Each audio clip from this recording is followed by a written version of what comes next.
Hey everyone, thank you so much for joining us for another 3-minute devotional. If you've been following us, you know that we've been going through a series on Psalm chapter 91, where the psalmist cries out to God as protector.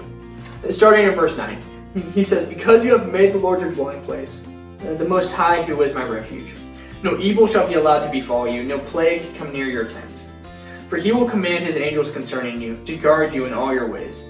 On their hands they will bear you up, lest you strike your foot against a stone. You will tread on the lion and the adder, the young lion and the serpent you will trample underfoot."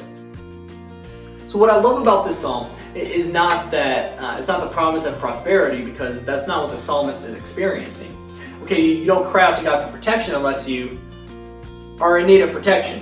In the earlier verses, he talks about being at war. He talks about arrows flying overhead. He talks about killing and death and wickedness, and it's just a real bummer.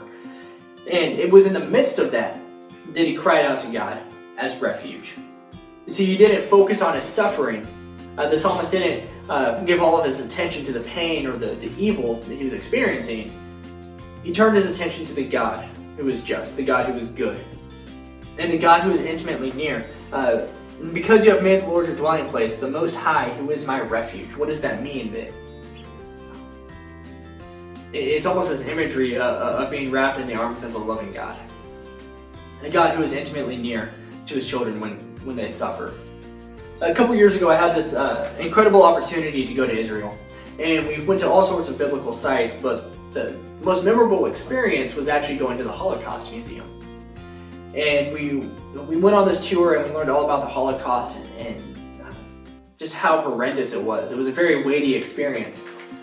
But at one point, we went into the Holocaust Memorial. And you walk in and it's this giant room and it's dark, and in the middle of the floor there's a big pit. It's completely quiet, out of respect. And in this pit there's the names of every single concentration camp. And I looked at it and I wept, right? And I said, God, how could you let this happen? Where were you? Where were you when these people needed you? And I was angry, but then I heard a still small voice say, well, I was in the gas chambers with them. You see, our God is a God who is intimately near his children in the midst of pain. And when you lift your eyes from your pain and you look to God, you'll see that he is your refuge. That he is the one who will protect you ultimately. See, our God is a God who suffers with his children. Our God is a God who stepped down into humanity. He became a human and he himself suffered. And it is for that reason that we can trust that he is with us now as we suffer. So whatever you're going through, look to Jesus as your protector, as your healer, as the one who commands his angels concerning you to guard you in all your ways. This is a God who loves you. God bless you. I hope you have a great day.